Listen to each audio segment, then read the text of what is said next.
Well, hello, grade 3 to grade 6. I hope you're having a fantastic day so far. And hey, isn't it good to be back at school? It's been a little bit of a different past few weeks, but hey, we're here, we're all together. Isn't it great? Now, I'm a little bit disappointed, and I'm sure some of you are too, that we can't be over at Werribee Baptist Church at the moment. You know, I love always hearing all your musical items. I love hearing from our student leaders, including our house leaders. But hey, we're still going to do the devotional aspect or the devotional part of our assemblies today. And so far this year, we've been looking at the Beatitudes. Now, there's 8 Beatitudes in all, and we have 4 group assemblies together. So that's right, we've been covering 2 per term. But I wonder if you can remember what a Beatitude means. Do we remember that the word beatitude comes from a Latin word, so Latin's a different language, that means blessed or happy? So when Jesus is giving these 8 beatitudes, girls and boys, Jesus is telling us 8 different ways that we can truly feel blessed in our heart and that we can feel happy. You know, people in Jesus's day, they thought to be happy and blessed meant to be very powerful and to be the ruler of all people. Some other people in Jesus' day thought to be blessed or happy meant to have much money. You know, the only way you can be happy is to be a millionaire or a billionaire. But Jesus is telling us in the Beatitudes that being happy and being blessed isn't about how much money you have or how much power you have or how many friends you have. It's about how we honor and how we trust and believe in God. So, we are up to 2 more Beatitudes today. Today we're going to be looking at merciful or mercy and purity or being pure. So let's read. Blessed are the merciful, for they will be shown mercy. Blessed or happy are the pure in heart, for they will see God. So that's what we're learning about today in our assembly. Mercy and merciful, and pure and purity. Now, it's at this point in our assemblies, girls and boys, that I will say, I went out and I interviewed some of our brightest and most capable students. And then up on the big screen behind me, you will see some of your friends. But we've been learning from home, and I've been working from home for the past few weeks. So I haven't had the opportunity to interview anyone. So I went around my neighborhood and I found 4 of the most interesting people you will ever meet. Okay, so I was able to interview these 4 people to see what mercy and purity means. Let's check it out.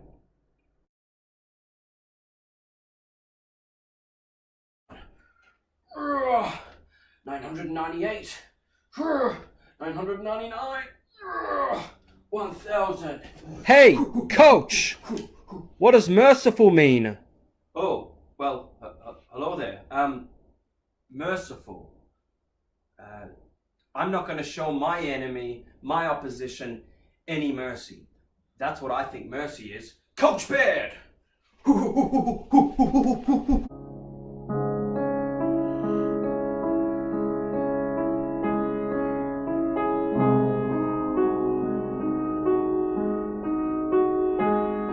Psst!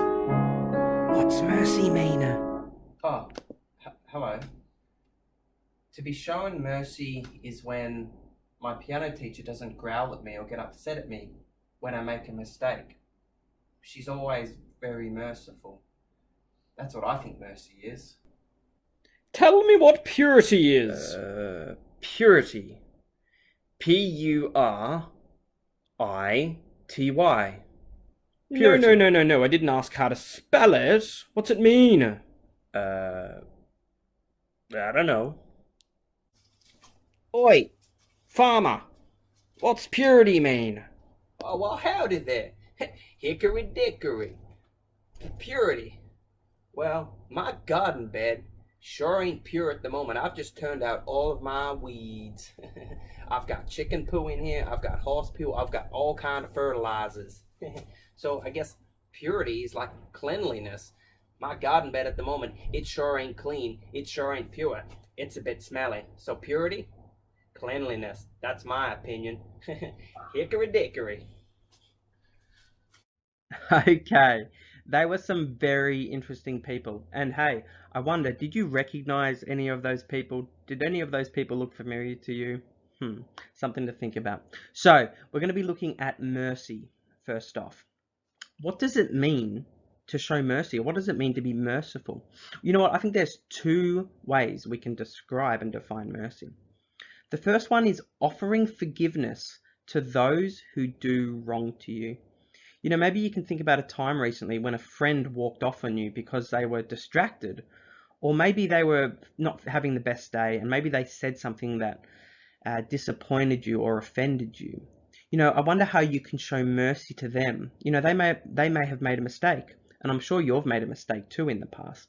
So we can show mercy by forgiving people. That's a good way. You know, the second way is offering compassion. You know, we may offer compassion to those who are lonely, those who are scared, or maybe you can offer compassion to those who are on the outside of your friendship group. You know, perhaps it's someone that you see sitting alone at lunchtime, someone who maybe doesn't learn or play the same way you do. My question is, how can you offer compassion to those who are different from you? You see, we are all encouraged to offer mercy because God has offered mercy to us. God gave us rules to follow, but we treated people poorly. You know I have stolen before, and I've even lied before, and I haven't always honored my mum and dad. I've even misused God's name, his holy name.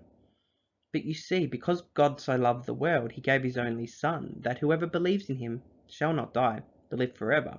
You see, God has shown mercy to us, and he has offered all of us free forgiveness from our wrongdoing. You know, we didn't deserve his forgiveness, but God has shown mercy to us, and that's really special. So we're to be merciful to others because God has shown mercy to us. Moving on to purity now. I wonder, have you ever heard of that term before, to be pure or purity? You know, I think our farmer described it well in that the opposite of purity or pure is dirtiness, muddy, icky. So to be pure in heart means to keep yourself free from things that dishonor God. Things like lying, stealing, bullying, cheating, or disrespecting your parents or your teacher. You see, God wants us to obey all of his commands and to keep ourselves from wrongdoing. Jesus describes wrongdoing when we disobey God as making our hearts dirty. Not literally, we're not literally getting mud on our face, but it makes our hearts dirty. Very interesting. But did you know all the times that I try to obey God's commands, I never do it 100%. In fact, keeping God's commands 100% is hard. Therefore, we need to trust in Jesus' obedience and his purity, because Jesus was able to obey God 10 out of 10 times.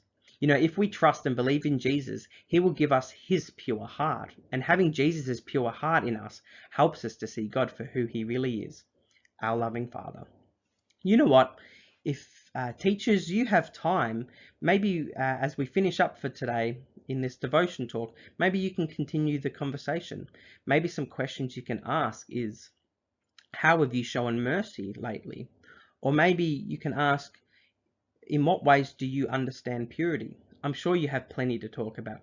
But anyway, thanks for letting me into your classrooms in this time. It's a different way to do assembly, but I guess we're all getting used to this by now. Can't wait to see you around. Make sure if you see me in the playground, come up and say hi, maybe a fist bump. That'd be great. See ya.